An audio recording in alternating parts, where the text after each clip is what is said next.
I just have that still Yeah, up. I have. it's okay. You're good. Okay. Well, I don't know if you want to wait any time for anyone to come in, or if you just want to like run the theme song. I am just gonna get the albums actually Okay, physically up, fair and enough. then we can roll, man. Because exactly. I said all I need to say. There's nothing else. In fact, I've said all I can say for the day, Nick. You're gonna be riding solo here. Okay. I shall be the silent observer, Yes. the watcher in the woods. I can't do it that way. Excellent. There we go.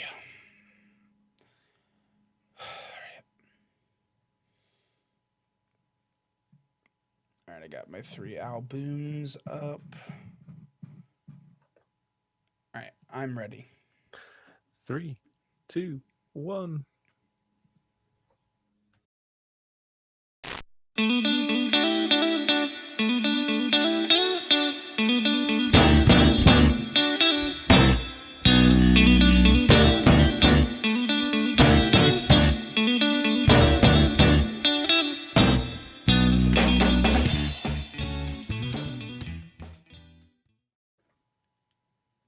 Podcast. We are TotemTalks and we're a podcast. You call us TotemTalks, you listen to music, and we're a podcast. That's not what I. It's not what I thought you were gonna do. I had to Ah, pick one that we actually got to listen to. okay. Okay. I, I understand. I understand. That's all. Here, I That could is all. go, Patty's all right, Nikki's all right. They just need a little Okay, that's something. good. Totem Talks. Totem Dogs. There you go. I thought it made uh, me iPod you to cast me. See, there we go. We But then got you would all just of them have to going today. repeat that part over and over and over and over because really nothing, you can't fit any other words No. in that. I totem you to talk Talks me. me. Okay, I love it. What is going on, everybody? Welcome to another episode of Totem Talks, Season 7, Episode 23. And me. Yes, 23 and me, officially not sponsoring this episode, That's right. As always, although they would be the first. I would take it, but Yeah, it'd be they nice because right now, continue their streak 100% non-sponsoring all of our episodes. honestly, it's a pretty great streak. 7 seasons Yeah, strong. I'm proud. It's nice to have the same sponsors for 7 straight years, though. That's true. Couple of absolute chuckle fucks who just also host it. Yeah. Super dumb. Yeah. Oh yeah. Before we get into the meat and potatoes of the episode, though, I just want to thank you all for having fun with us this season. It's been a real doozy. There's been some controversy. There's been some adventure. There's been some good music. There's been some other music, and what else can you ask for? Nothing. Not a thing. And here we go as we continue our endless quest to determine the greatest musical artist of all time. That's right. Not just sometime, of all time. I have to Yeah. ask you, Nick, did we find them today? I did not. But Okay. I don't know. Maybe you did. I think you know the answer to that question Yeah, before, I do. but it's okay. You know what? I appreciate the feigned optimism on Yeah. your part. Thank you. Yeah, no, honestly, it's going to be an interesting one today. If you listened to the multitude of intros we had today, you probably know both artists. But I'm Pat. That's my boy Nick. We are Totem Talks. That's And right. Nick, who are we Totem Talksing about today? Well, I'll tell you, we are kicking things off with System of a Down. Yes, we And are. then we're traveling back in time a little bit. And we're gonna go over Cheap Trick. So there it is. That's the agenda. Yeah. So A natural pairing. Oh, of course. They couldn't go more together. No. But if you took bands whose Wikipedia page claimed that they were hard rock as one of the genres that they played, and that's what today's episode is really all about. It's kind of seeing how the definition of that term may have changed over time. Yeah, actually, and listen, Unless these you two think these two groups. sound exactly the same, which No, you might. listen. I think this is a group. I think these are a pair of groups that go together like mayonnaise and grapes. You take that as you will. Okay, I will. And I And have. I will take us in to System of a Down. System of a Down is an American heavy metal band formed in Glendale, California. And they were active from 1994 to 2006, and then from 2010 until the present day. We covered 3 System of a Down albums. We started with the eponymous debut, Love it. System of a Down, came out in 1998. We followed that up with Toxicity, which came out in 2001, on September 4th, 2001. So, Okay. a week before a certain incident. Right. And then we're going to wrap things up with Hypnotize, which came out in 2005. I agree with all that. Yeah, all of that is true. And System of a Down, thanks for this, was my artist to cover this week. So I'll let you keep talking. Yeah, so I will just continue.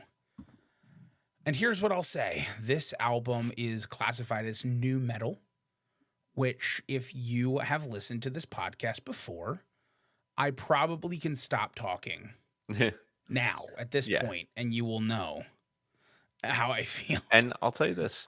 This is how you know that metal is different from the boss. Because when you meet the new one, it is not the same as the old one. Not at all. Very true. Very, very true. Okay. Getting into the real bit of it. This is a style of music that I just very genuinely do not enjoy. I think it is not very melodic, obviously.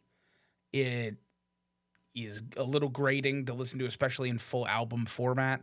These are about 40-minute albums, so they're not like crazy long, but they're, in the mid of what I expect an album to be. Mm-hmm. I don't know what else to really say. I did not enjoy this album. I will say I do appreciate what their lyrical approach is, because they go for a very like abstract, like Mm-hmm. almost like Daedalus lyrical, interposing, where words don't make sense in context, but like they paint a picture. And Sure. I like that as like a thought experiment to Mhm. like really make me think of what they're looking for. Yeah. All that to say, though, in practice, it's not music that I enjoy listening to. It's not music I'm going to listen to again. And that's about it. Also, shout out to seeing Rick Rubin's name once again. He produced this What else is album. new? Yeah, he's everywhere. The guy's everywhere. Yeah. I literally had to stop even thinking of him for like our 6 Degrees section, because it's Oh, just yeah, like no. every time. No, it's too boring. Yeah. Yeah, it's Like, the well, two members of desperation this, each member of this band played an instrument. Yeah, right. Like, oh, wow, okay, cool. Yeah. Those are my thoughts. Okay, I will try to sandwich this positively, but it's going to be thin bread. Here, I gotta give credit. I feel like this is the band that's trying to be very creative and do their own thing. They're trying to approach music in a way that they feel like is different and not just kind of fitting in with what they think a popular sound might be. Sure. So I have a lot of respect for that. They're clearly good musicians. I did not enjoy any of the songs, and the reason for that is it's a little tricky because there are moments throughout these albums that we listened to this week that let me know Serge Tankian is not a bad singer. He does not have a lack of ability. But what he has is the most abrasive vocal delivery of anyone I have ever heard. To the point, like the way he approaches every note and every melodic line makes me say, like, it makes all of the songs borderline unlistenable. Yeah, that's Or accurate. or maybe not so borderline in the case of some of them. So I mean, that's honestly like obviously the style of music, like you mentioned before, is obviously something I'm not really going to go for anyway, but I can respect artistically when people are going for something. But it's the way that he sings that I'm just like, nope, I can't. The positive thing is, I think if you can dig through the messages that they're trying to get across with what you mentioned are very disjointed lyrics, Yeah. I think they're good messages. I was gonna save that too for when we talked about their actual lyrics, but I Mhm. do completely agree with that. They do take on a lot of like really hot button topics. Mhm. They talk about, anti-war stuff. They talk about the topics of genocide, religion, brainwashing, anti-pedophilia, specifically pedophilia within churches and religious Right, yeah, it was, extremism. Like they really take like controversial topics and put them in their yeah, music, which I like the thought of. right. I just don't like the music. Yep. So I'm gonna go right into toxicity, and I Yeah, will again start with what I like. sure. What I like about this band is that, and this album in particular did introduce some like new instruments, new styles that were kind of sprinkled into several of the songs, but like only for a small portion of the songs. Um, I like the creativity generally behind this group. I like the politics that they're trying to espouse in a lot of lyrics. What I hate about this band is how it sounds. Um, I'm like, I'm filling the role of Pat today by like just trying to give every benefit of the doubt while still saying like, when it comes to actually hearing the music, boy, did I not enjoy it. Um, Yeah, I mean that's fair. yeah, but I do think this album was better to listen to than the first one because it had some moments of like just something different from the super heavy, abrasive, in your face, constantly like getting punched type of stuff. And I actually loved the last song. It's called Arto, and it was just like a 2 minute long and change track that felt like maybe it was pulling from like African music, and it was like just fully a different type of style and instruments that you would ever hear from this band. Doesn't sound like any other song that they've ever done, and I thought it was clearly the best song that they ever put out. Well, it's I can't. You're making me do the. Okay, fine. It's a song called Arto, named after the featured artist, whose first name is Arto, and his last name is. And I'm so sorry, I'm seeing anyone this of now. any type of Armenian descent who hears this, Tunch Boyachian. That sounded pretty good to me. That's who is featured on this. He's relatively decently known avant-garde folk and jazz Oh, multi-instrumentalist, interesting. based out of Turkey. He's from Turkey initially. So yeah, that's why. And it's very different because of that. It's featuring a Okay, guy who's very different from their normal style. totally. But I do agree it was the highlight of the album for me as well. Yeah, Are you done now so I I can am done. start? Go right ahead. Wonderful. Then I'll start talking here. Bad stuff, all the same stuff for me. I don't like this style of music. Chop Suey was everywhere for our generation for a few years. I really don't Uh, even recognize it that much. I know Good. the name. I've known the name of the song Yeah. Well, forever, that was the but song that I very expertly, lampooned in the intro, Nick. That's it's what I Chop Suey. figured, but I honestly didn't know. That's what I Yeah. assumed you were doing. Like that was, that's their most popular song. That's probably what he's doing. Yeah, Chop But Suey and also, I don't know. BYOB are the two System of a Down songs that I think most people, if you've heard of System of a Down, have heard. Okay. Uh they're they're not good. I don't like them. But to the good stuff again for System of a Down, the stuff that they are talking about musically, the stuff that they're using their platform to discuss. In this one, it is different than the last one. So the last one, as I had mentioned before, was genocide, religious brainwashing, different kinds of brainwashing, pedophilia in the church. Like it was much more like religious centric, secular based. This one is uh deals with the topics of mass incarceration, the CIA, the Yeah, yeah, environment, police brutality, drug addiction, scientific reductionism, like a lot of topics that are like very hot button. And a lot of these topics are still really important to talk about today, sure, 23 yeah, years later. So, and will be in another 23 years. oh, of course. Spoiler I'm alert. yeah, let's be honest here, of course. I just wanted to say like there's a lot of positive messaging from this band. There's a lot of positive things to talk about. The music is just a genre of music that is very unapproachable in my opinion. I You agree. have to like alt metal, Yeah. new metal to like this, but if you do, the messaging here is really strong. Mhm. And I think the And creativity of this group compared to some other ones too is sure, I would agree. I get that. It's, this is a it's just a case of like, hey man, you're not not going to for like us. every kind of music. Yep. Like I know people who don't like the Beatles and I'm like, "Okay, cool. I didn't know you didn't have ears." Yeah. But like like they different strokes for different folks, you know? Mhm.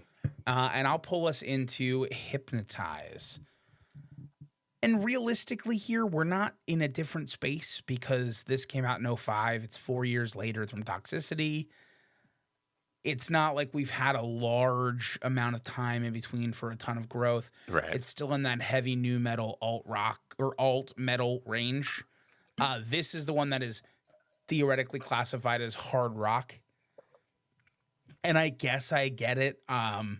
If you mean hard rock is like maybe like one or two dropper fulls of like melodic tuning, but not a lot. This is still a metal album. Don't let it fool you. But other than that, I mean, it's a lot of the same things. This is a style of music I don't like. It's an album I don't like, and the messages are good. Mhm. I feel like that's just kind of what this band is to me. It's a band who I will appreciate that they are fighting for noble causes and beliefs, and I just don't want to listen to the music. Sure. So, I think this is their best album, Sure. of the 3 that we listened to, and the reason for that is it was more 50-50 to me in terms of parts that I thought were good and enjoyable and parts that I thought were awful to listen to, but the problem is that every single one of those songs has both of those parts. Like, every song would get to a point where I was like, "Oh, if only their song sounded like this, I would really Yeah. like this group." And then it would go back to what it was doing before, and I'd be like, "Oh, yeah, this is pretty unlistenable."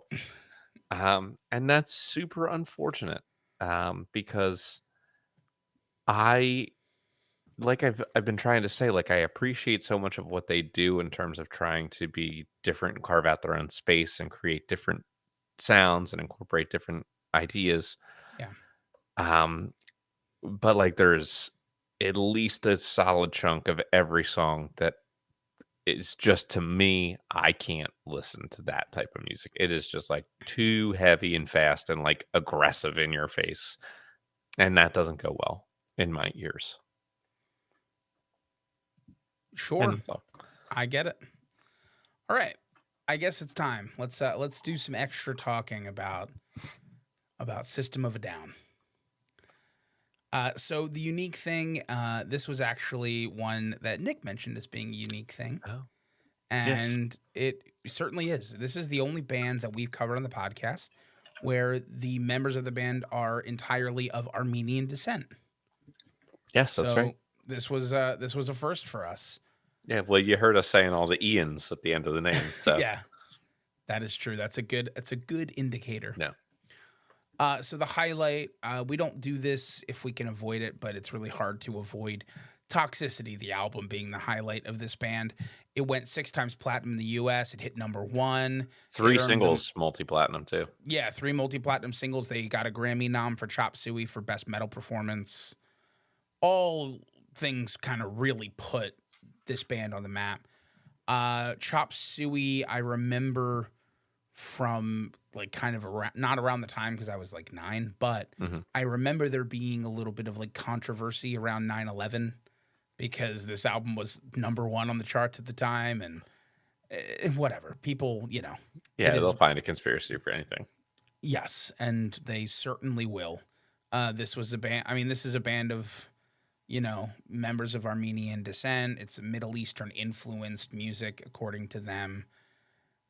People suck. That's basically Yeah. what it boils down to. But obviously, the band survived the test of time on that, and the album survived Yeah. the test of time on that. And if you like the style of music, it's still around. Uh, moving on to the low light. This one, there's not like one low light incident, Mhm. but this is a group. So they went on a hiatus in '06, and they went on, from '06 to 2010, they were on a hiatus. Then they get back together. They don't release any albums. They're touring. It's relatively infrequent. And it kind of just feels like there's some negativity and bad blood in that situation. So Mm.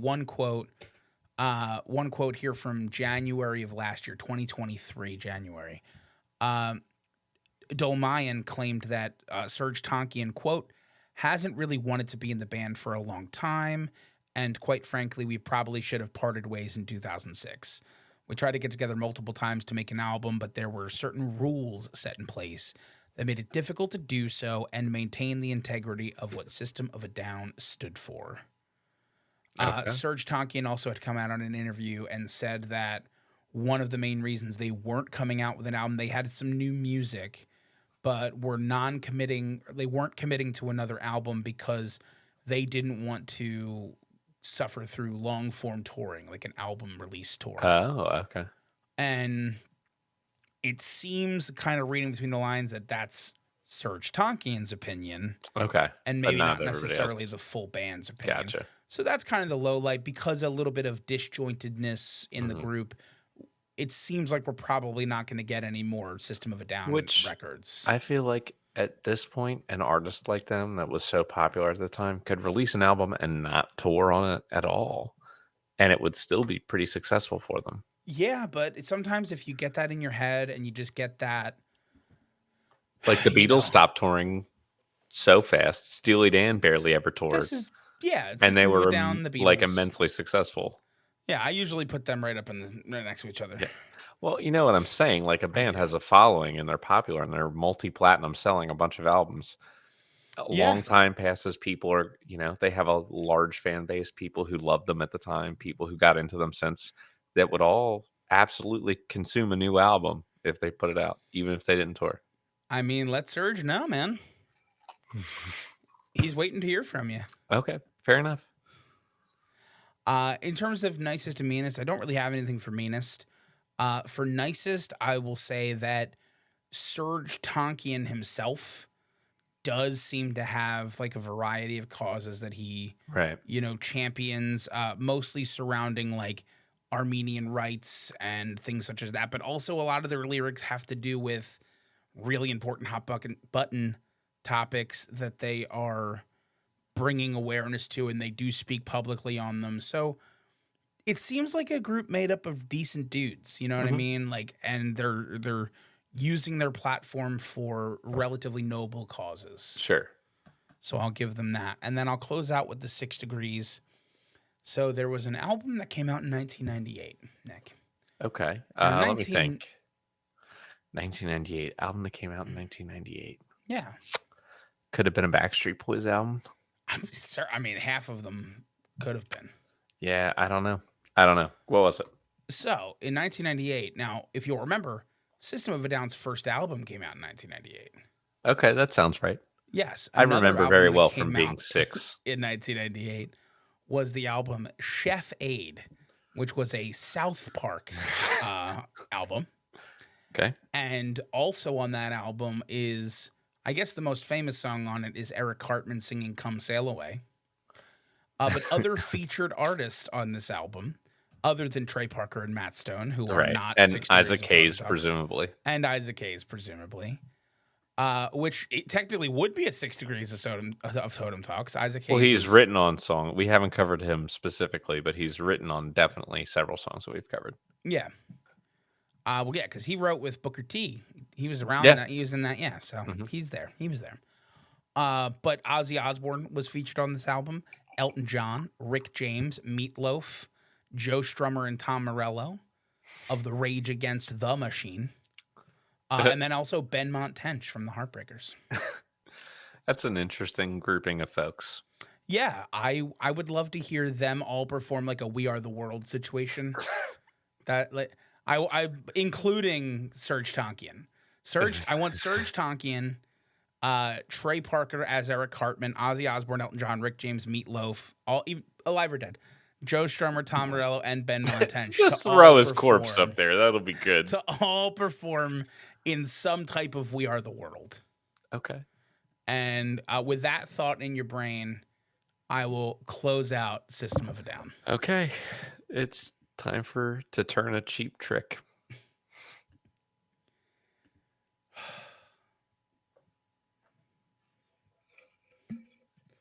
We got through it. In the behind the scenes for the no one watching, but Yeah. if Keith is watching and hasn't yet commented, because that does happen. Sure.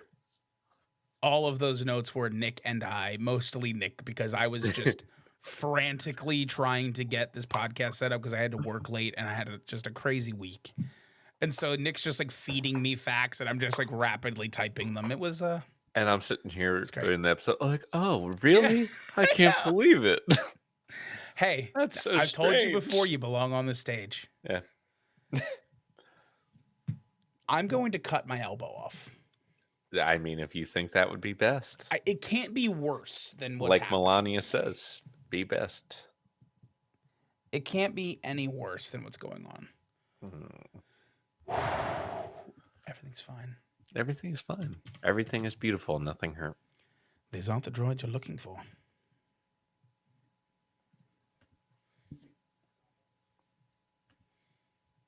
$34 counts guilty, man. It's a good day. That's wild. No, it doesn't. I mean, it makes perfect sense. But usually, I'm not used to seeing anyone who has like any sort of money or power actually be held accountable for the things that they did wrong. Yo, Hey, Keith. listen, that's why it's a good day. Oh, see, I told you Keith might be lurking. He snuck in. He snuck in. We didn't get to see him. All right. I just finished getting Cheap Tricks albums up. Do you think the Cheap Trick was named after, like, a prostitute who wouldn't cost you too much money? It certainly feels like that would be what they're named after, right? It does make sense. I definitely, that's whenever I hear Cheap Trick, that's what I think of. Yeah, I guess as an adult, me too. But as a child, never really thought about it. Playing Surrender on Guitar Hero, no, of course I wasn't thinking that.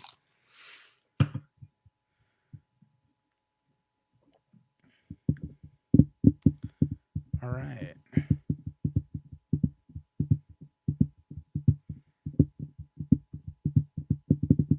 Oh, I see the word Philadelphia. Oh my gosh, that's our Philadelphia. That's the one. What? All right. Not to be confused with Philadelphia, Missouri. I found out today there's a Philadelphia, Ohio, because I had to. I was filing a motion, and it was like the court's located in Philadelphia, Ohio. I'm like, get out of here, get out of here. You think people from there, when they go on vacation and meet somebody else and they ask where they're from, oh, we're from Philly. I hope so. I really hope so. Yeah. But you can't if you say you're from Philly and you don't immediately say go Birds, you're not from Philly. Mm. That includes if you really live in this Philly, but you aren't a Birds fan. What does that even mean? Exactly. That's what we call a no bueno. All right. Are you ready? I'm ready. 3, 2, 1. Cheap Trick is an American rock band from Rockford, Illinois, and they were active from 1973 until the present day. Still trucking along. Love it. Still tricking along, we'll Ah, say. We covered 3 albums from Cheap Trick. We started with, and this is my favorite part of the episode, the second eponymous debut in a row, Cheap Trick, which came out in 1977. We followed that up with Dream Police from 1979. And then just a couple of years later, we covered In Another World, which was released in 2021. yes. So And it's my turn to talk. it's your turn. So here is the thing. This was more hard rock than I expected because this album compared to some of the other stuff, like I knew Dream Police, Surrender, and I Want You to Want Me coming into this, and that's more power poppy than this. Um, but I'll say this: Robin Zander has a really good hard rock voice. Like I feel like after listening to 3 albums, maybe criminally underappreciated as a rock vocalist of this era. Like very good. Um, as is everybody else, like there's definitely some talent on this record. And it was very positively reviewed at the time. Like I feel like in terms of that 70s hard rock or classic rock even just sound, we've encountered a lot of these bands that are just like average-ish and completely unmemorable other than like 2 or 3 hits. I feel like they're a little bit above that. Like I'm not putting them in like the Deep Purple category or anything, but they're definitely above the average. I felt like this was a little bit more memorable, a little bit more interesting. And they had a very cool tune near the end called Mandocello, which I believe featured an actual mandocello being played by Rick Nielsen. And I thought that was pretty interesting. Yeah, listen, I agree with a lot of what you're saying. This was like a nice bubble bath after System of a Down's music. I'll be honest with you. This is a more familiar tune for me. That like hard rock power popish zone is a happy place. I'll say that I'm a little less high based on this album Sure. than maybe you were. I really enjoyed it. I do think they're slightly above average, Yeah, when I but say, I mean, if like the median is like a 50% great band of the era, I'm saying they're like 60%. I could see that. Again, I might be closer to like 52% after just this album. But certainly not a bad thing. It was an enjoyable listen. Uh I thought that the lyrical integrity of these songs was maybe a little less than we've covered with Huh. System of a Down, Yeah, that's fair. but I think this is a really interesting comparison because I have a band whose music I hated, whose lyrics and message I really liked, and then a band whose music I like because it's a style of music Hmm. that I really enjoy, but the lyrics definitely weren't quite as deep. They weren't hitting as hard. Yeah, I mean, like, honestly, at this point, when we're looking at music from this era, as long as it's not like outright predatory, I feel like you're getting a win, Yeah, I mean, which is just terrible. isn't it? It's sad that that's what's true, but it is true. It is true. But moving on, I enjoyed it. I really did. And that's all I got to say. So I'll take us into Dream Police. And it was at this point on this album, because I know a couple Cheap Trick songs. I have no idea what's on what album from Cheap Trick. I don't know them No, well enough. So it was upon getting the track listing for this album where I realized we're not going to cover the 2 biggest Cheap Trick songs, are right. we? We're going to cover the third biggest. Yeah. Well, because I was like, I highly doubt their 2 biggest songs came out in 2021. Yeah, yeah, you're right. So that was an interesting like moment. The first couple songs, I did recognize Dream Police. It was definitely not a song that I like know. You know what I mean? But it's Yeah, a song I've heard. yeah, that's fair. And this is an album where I think there's a bit of growth. It's a bit stronger than the first one. This is where I would put them in like that 60% range. Okay. And I think it's because honestly they're leaning a little bit out of that hard rock realm and into the power pop, which just lets Xander's voice Yeah. shine. Like, Robin Zander, I agree with you on this album.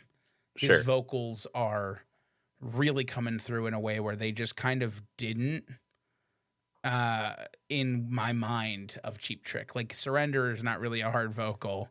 I Want You to Want Me Oh, is sure. Yeah. there's vocals on there, but Yeah. you don't really think of the comparison. Yeah. Sure. So I think this is the album where I'm meeting where you were with them. Yeah. Sure. Okay. That's fair. An above average, good band, good vocals, good rhythms. Still, maybe not as lyrically deep as I would want, but in comparison for the time, they're doing just fine. Yeah. Right. Like this is definitely more impressive than I expected from them for a full album. Like there's a thin veneer of cheese on several of the songs. Yeah, of course. Well, this is Um almost the 80s. yeah, exactly. But it is good. It is good. I mean, they can kick out the jams a little bit on this record.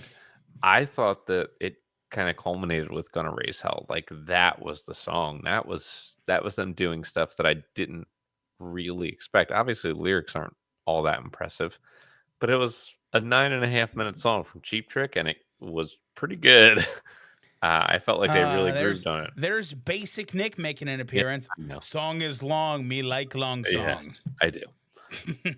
And I think the guitar parts on this record stood out to me a little bit more. Um, and there were times where I felt like they almost had like a 70s AC/DC vibe, like the song I Know What I Want, kind of pushed me in that direction. But this is good work from them, I think. And then we come to Another World in 2021. And one thing I noticed right away was a lot of vocal effects, but it also didn't necessarily sound like it was necessary. Like you probably didn't need all this to cover up what was under there because it sounded like it was still pretty good. So I wasn't necessarily sure why they were doing that. Um, and here's what was weird for me. There were a couple of songs on here that had like some nice older musician reflectiveness to it, like So It Goes, for instance. Um, and other times I'm like, hey, this still sounds pretty good. Like they're still like cooking in that same 70s territory. But maybe these songs sound just like, and this could be wrong of me. So tell me if I'm a bad person. But there are some things I'm just like, you're like in your 70s and this is what the songs are about. Just like, lyrically, this is where we're at as like a bunch of guys in our 70s. Okay, I mean, like if that's what you want, fine. Like the music was never at any time offensive to me. Like it was a perfectly pleasant listen. Um, but it sounded like they were still in maybe their 30s Yeah. at the oldest. Okay.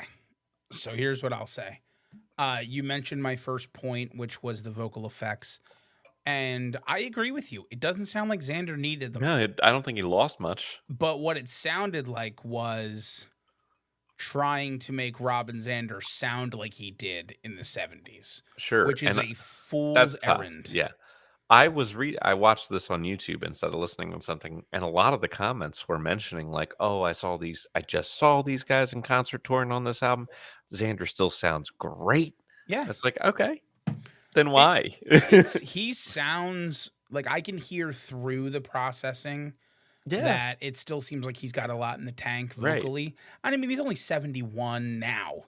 So Okay, he's, 69, 68, okay. and they started recording in 2018, so Right. 65, Yeah, sure. 60, we'll say 65-ish, whatever, around there. Now, all that being said, it felt overprocessed, and I completely agree with you that some of these songs were young for them. Yeah, boys and girls rock and roll. Yeah, the Boys and Girls in Rock and Roll. The Summer Looks Good on You. That was another one that Yeah, was like, I wonder if, again, you spouted some, unsubstantiated. I'm gonna spout some unsubstantiated. I wonder if some of these were like older cuts. I don't There's know, you know what I maybe. mean? Like maybe they just picked a song where it's like, Didn't quite uh, make that album or this album, yeah, but this one is day. this was just kind of sitting on the shelf for 20 Sure. years. Whatever, something like that. It would make more sense to me because of the disjointed voices. Because Mhm. some of these do sound like men in their, mid 60s plus, reflecting back on their lives and careers. Some of them feel like men in their 20s, 30s, Yeah, early 40s ish. even that Still, is pushing it. yeah. It would So, feel like I was pushing it to write it at 31. yeah, that's true. Although, for how much longer, Nick? 31 for how Not much yeah, longer? well. We're getting close to the 17 days where I get to mercilessly make fun of Nick for being older than me. Those damn 17 It's days. it's my favorite 17 days of the year Oh, they are when my Nick is least officially a favorite. year older than me. Anyway, the more important part is I thought this was like a decent enough album. Like Sure, yeah. what I will say is it never fell truly victim to the thing that we've experienced a lot from bands of this era where they are desperately grasping at their former glory Yeah, right. and releasing just anything they can to try to capture it. And usually when that happens, it just sounds really sad. Yeah. And this doesn't sound like that. It sounds like they still got a lot of good going on. The songs are good. The reflective ones, they really kind of hit and they're good. And Mhm. that's always great. I agree. So more good than bad, although this was definitely the weakest of the three albums. Sure. And with that, it's time for some facts. Oh Do it. boy, oh boy. I'll start with meanest and nicest. I also didn't really see anything particularly mean here. But the band has supported various charitable efforts, such as Feeding America, Music Cares, and funding the Special Olympics. So, gotta love that. Yeah, Good for them. totally.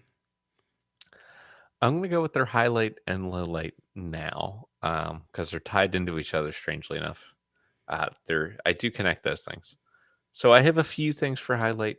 One is Cheap Trick's Budokan record. I mean, essentially, they had no idea, but when they arrived in Japan for this tour where they recorded this album, it was like full on Beatlemania for Cheap Trick from Japan.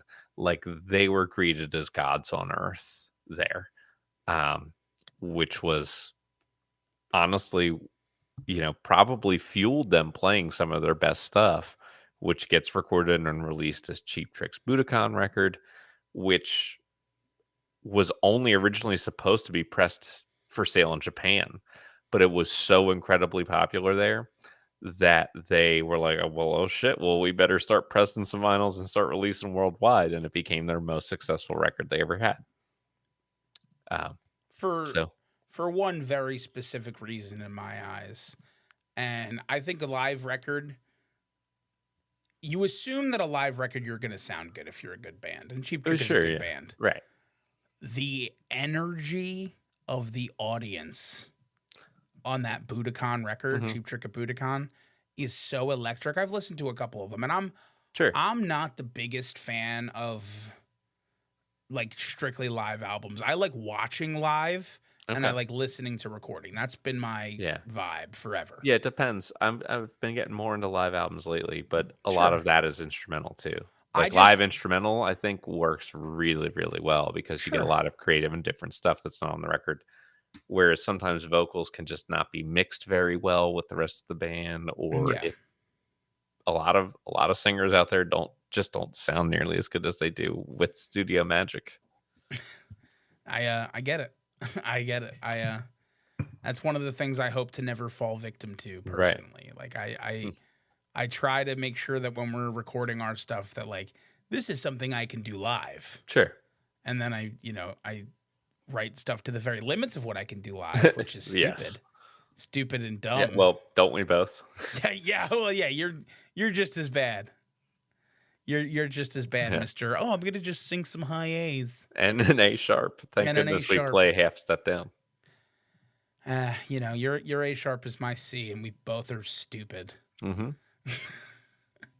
That's Anyway, correct. that's my opinion on Cheap Trick and Budokan, and I'll let you continue. Okay, that's right.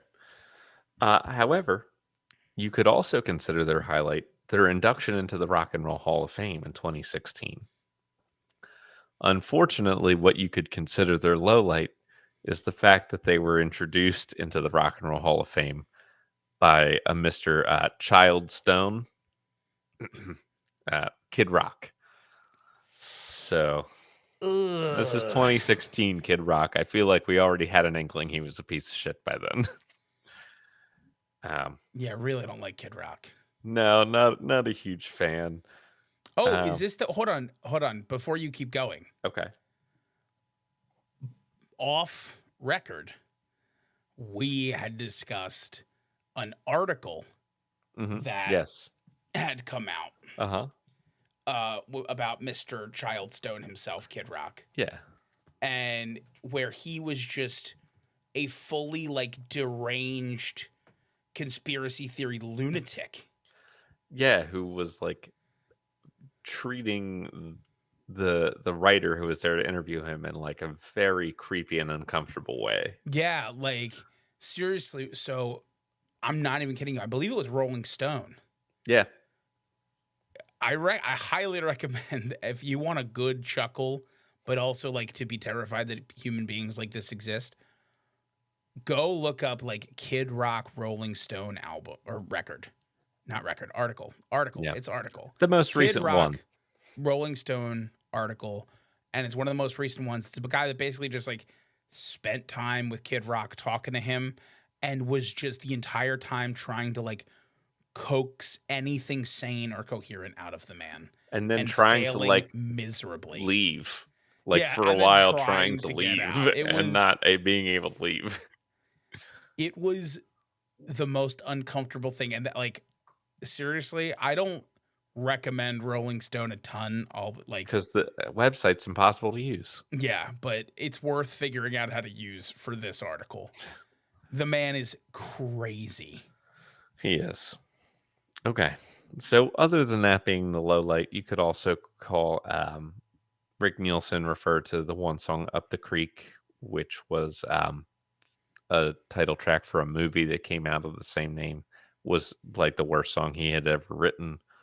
You could also the fact their label CBS sued them in '81 for not recording under their contract, where they were like trying to negotiate a new contract, and they were like, "Well, you're not fulfilling the obligations of the current one," and eventually they ended up just recording another album. So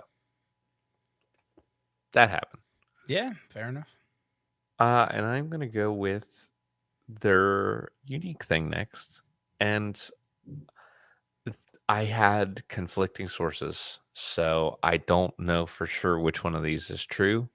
But what I do know, at least for sure, is that they are in like the top 10 of bands with the most live performances in history.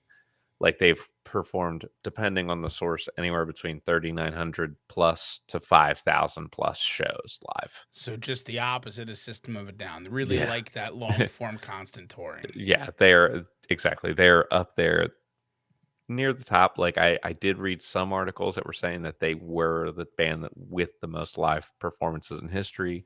Others were contradicting that and saying they were more like 10th. So I don't know exactly what's true, but they're at least in that conversation. The Okay. other thing about them that I thought was kind of interesting is they wrote like the theme song of the Colbert Report called Baby Mumbles. Yeah. Um, when that ran for like 10 years. And the way that they wrote that was just by singing the melody for "I Want You to Want Me Backwards." Uh, Good. so, Good. so that's that. And for 6 degrees, I have a few. Um, way back in the early '70s, Rick Nielsen actually joined a band called the Nas, who we haven't covered, but he joined them in order to replace Todd Rundgren, whom we have Hey. covered. Uh, and my other 6 degrees is way back in 1985, after this person was no longer with their band. Steve Walsh from Kansas toured as the keyboardist for Cheap Trick in '85. Okay. Yep. And vocalist. So there you go. There's Yeah. some facts about Cheap Trick. Let's grade. It's time. Yes. And look, these bands are both like not huge, but pretty close to household names. I would agree. I think let's start with System of a Down. Hmm. So they have two songs that were kind of everywhere for a number of years. They're relatively Super well known successful for sales, they've influential in never their genre. released an album that has not gone US platinum. There you go. They are 5 for 5 for an album at least going platinum, if not more. 3 out of their 5 albums hit #1 on the US charts. They're bigger than you think, Sure. Yeah, I general agree. public. It's just short lived.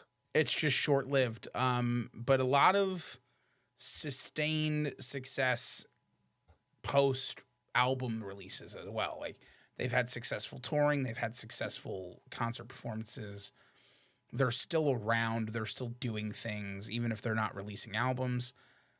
All that to say, 2 hits, a bunch of sales, a bunch of popularity in the time, kind of becoming a bit of a controversial figure for Hmm. just the worst reasons during 2001. I'm going to fight for like a 4. Oh, yeah. I'd give you 4 easy. Yeah, I think a 4 is a good spot for them. I think a little below average strictly because we're talking, they haven't released an album in 19 years. I think it is super niche, I will say that, like, because Yeah. of the abrasiveness of the music, like, they're they're super extremely popular within their subculture, but it Yeah. is like a limited subculture compared to a lot of other genres or subgenres of music. Yeah. Sure. I'm with you on that. Alright, Cheap Trick, they are in the Rock and Roll Hall of Fame, even though I was kinda surprised to hear that. Um, It certainly is it was interesting. it was so surprising to me. So they do have a 3-point floor. Um, they do have, some influence. They've been cited like by a lot of later acts, like Nirvana, Green Day, Pearl Jam, Smashing Pumpkins. So a lot of stuff that was more in the '90s, but their stuff was influential in that. They have like 2.5 hits. So I don't know. I don't know if it's like a five Well, they get the floor for or the Rock and Roll Hall of yeah, Fame. They get the right. single. They get the couple bona fide hits. I think like a 5.51, maybe a little to Sure. put them a little above the average. No problem. I think there's so many bands that don't sniff this kind of success. Yeah.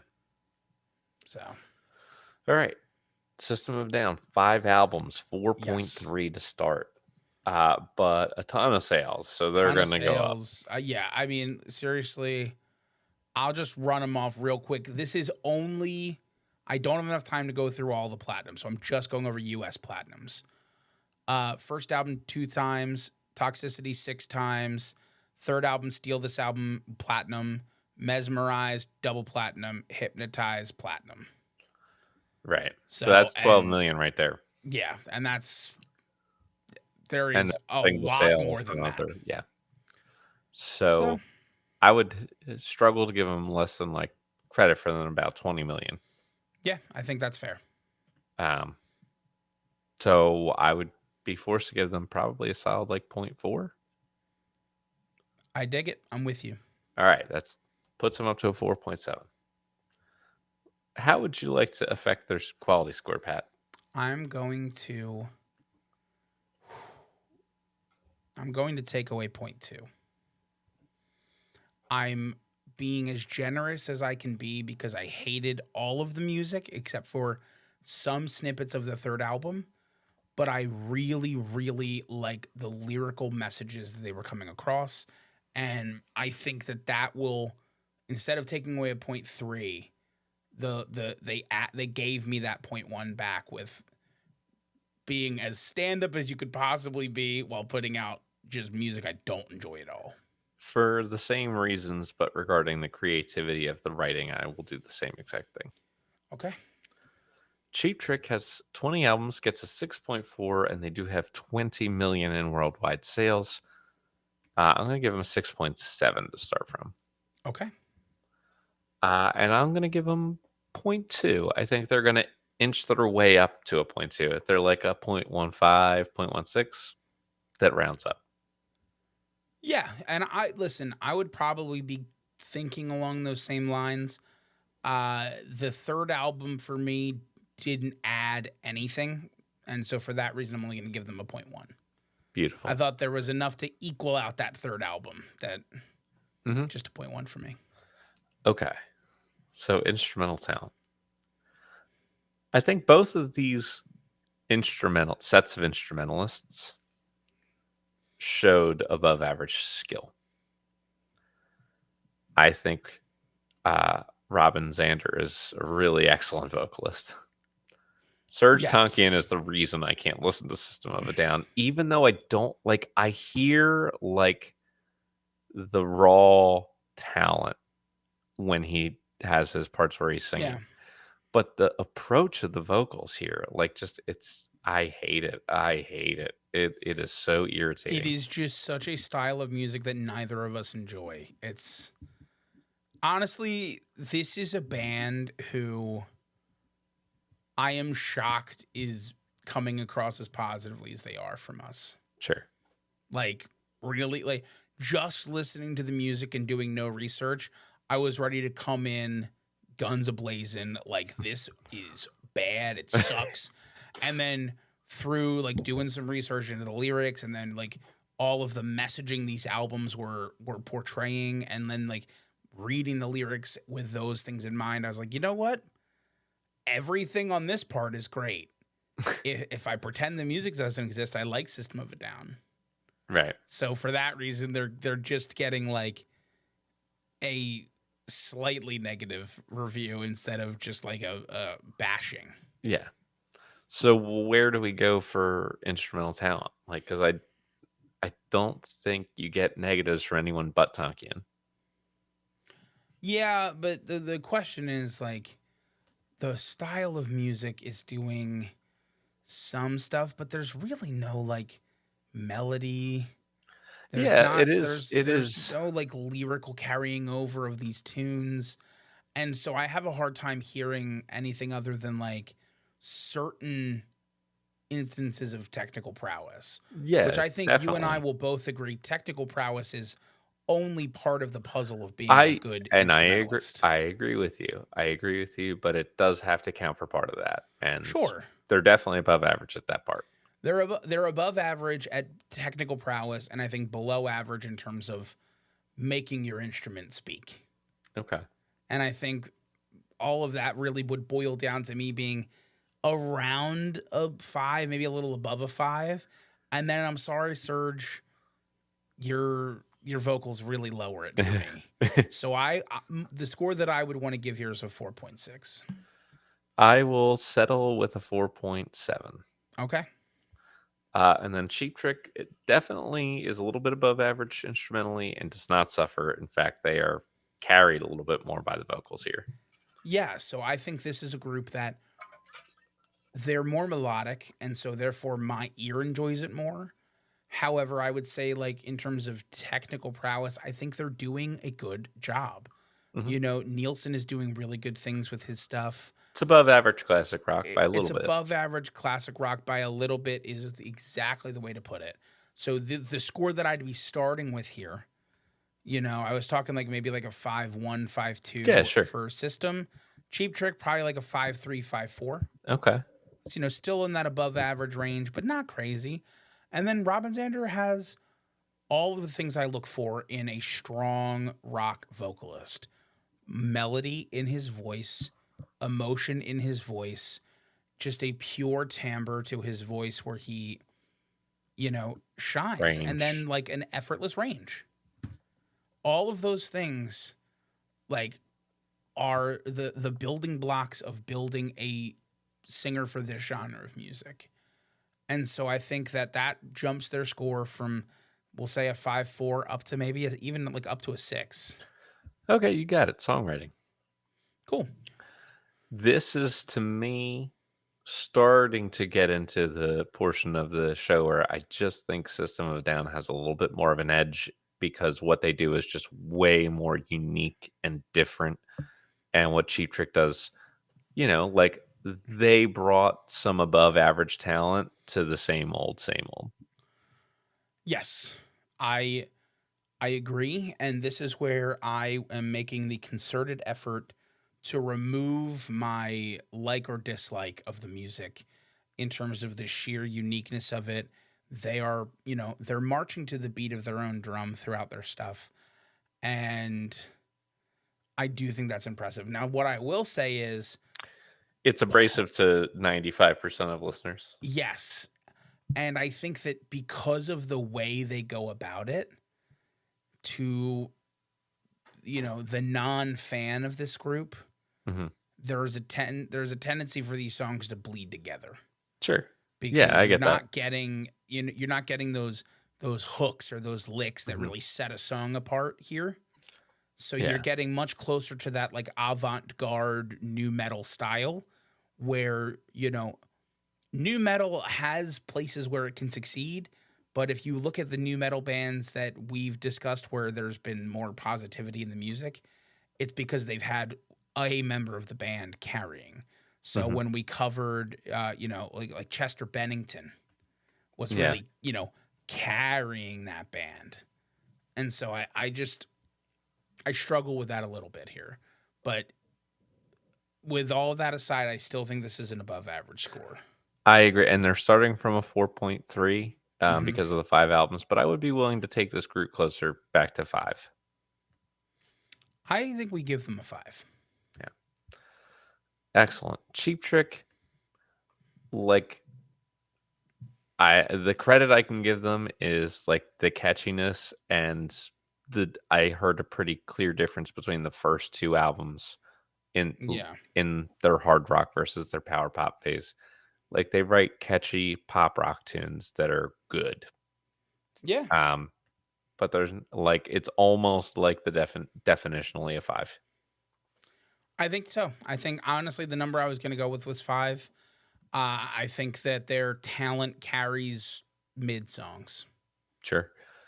And now we get to poetic talent, which is System of a Down's greatest strength. Yeah. So, like I said before, they write with this abstract quality where it really fits the style of music, as in, like, everything is like kind of nihilistic and abstract and crazy and doesn't really make sense until you really like, you have to be a fan of this band and put in the work to like understand what's going on here. And as soon as you do that, it opens up a whole ton of depth that you weren't getting Sure. before. And I think there's really something to say about that. Like I this think you is, just said it even. yeah, that's true. I think this is a really, so we're starting from a 4.3. Correct. I think if we're starting from a 4.3, subtract zero point 0.7 from my what I would be scoring them, I'd be scoring Mhm. them like around a 6.5. I think Okay. that's a really strong lyrical thing, and they're writing about things that they're not afraid to. They're not afraid to say the controversial message that needs to be said, Sure. I'm with you. and I think so. If we're gonna give them it would be a 5.8 then, Um, right? Is that I think I think that would only count if you're, working it. If you're working at a 10, I don't know what I'm trying to say, but I feel like it would be more like a 6.2, 6.3. let's give them a 6.2. Okay. I love it. I'm in. All right. Cheap Trick. This is not their best category. It's not their best category. I think this is just another 5. That's what I'll It's say. not I think right. there's nothing harmful here. There's nothing super terrible. It's all just kind of there. It Yeah. just exists. They have, repetitive, kind of mediocre lyrics, and that's fine. They're Yeah. catchy. Yeah. They're not offensive. No. All right. Is there X Factor? I've got nothing. I don't really have X Factor for either band. Excellent. Then I have final scores, and I can tell you who won this week's episode. It is Cheap Trick with a 28.1. So Okay, that's congratulations. yeah. I expected as much. Now, in second place was System of a Down. Uh, but they scored a 24.2. I am shocked that they Yep. scored that well. They could have won at least 4 other episodes this season. That's phenomenal. Yeah. Congratulations. Honestly, 5 other episodes this season. honestly, congratulations. And there's still a couple episodes left, so they could have You're right. won either one of the next ones too. That's, well, we'll see. We'll see. But here's what we will see even sooner than that. Okay. The theme of next week's episode is it's all about my favorite decade, the 1980s. Truly your favorite. I can't wait For to film. really. Well, yeah, that's true. Film and music are two very different Very things, though, my different. friend. Very different. But hey, what have we learned today? Our lovely listeners, our totem heads.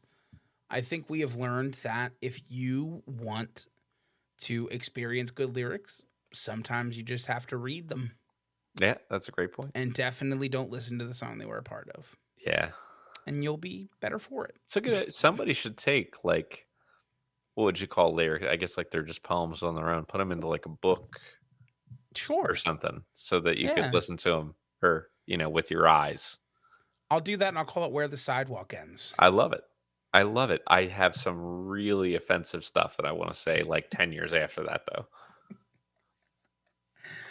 We decided that they weren't. That was well, some of it was. Well, I want to say you're gonna write that book, Yeah. and I'll 10 years later do something else that's Perfect. just very bad. If you don't know what that is about, then I Watch don't know what to last tell week's you. That was episode. last week.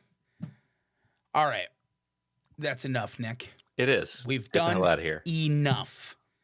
Now, you all listening right now, with your headphones or your disassociation from reality or all of that in between, you do me a favor and you have a great day. Hell yeah. And fuck Jerry Lee Lewis. And fuck Kid Rock. Yeah.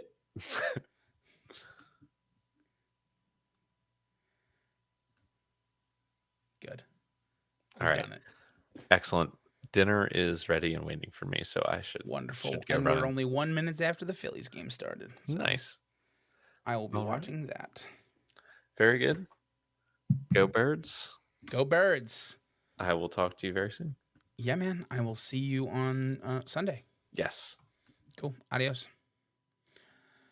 All right, people. Lovely listeners. All of those fun times. Keith, I love that you're still here. Listen, I'm done. I'm out of here. I'm gonna go. I don't know, ice my elbow. Is that how you deal with like injuries anymore? I don't know. Whatever. I'm gonna go probably just ignore it and pretend it doesn't hurt. But what I'm gonna go do is have a good day. And I'll tell you what, you should all do that too. Yes, I'm gonna go kill Heffend, and if anybody knows that reference other than, you're the only person watching, Keith. I'm well aware. So yes, I'm gonna go hop on and kill Heffend and then do the 0 hour mission while watching the Phillies. Well, if I could remember how to do this, goodbye.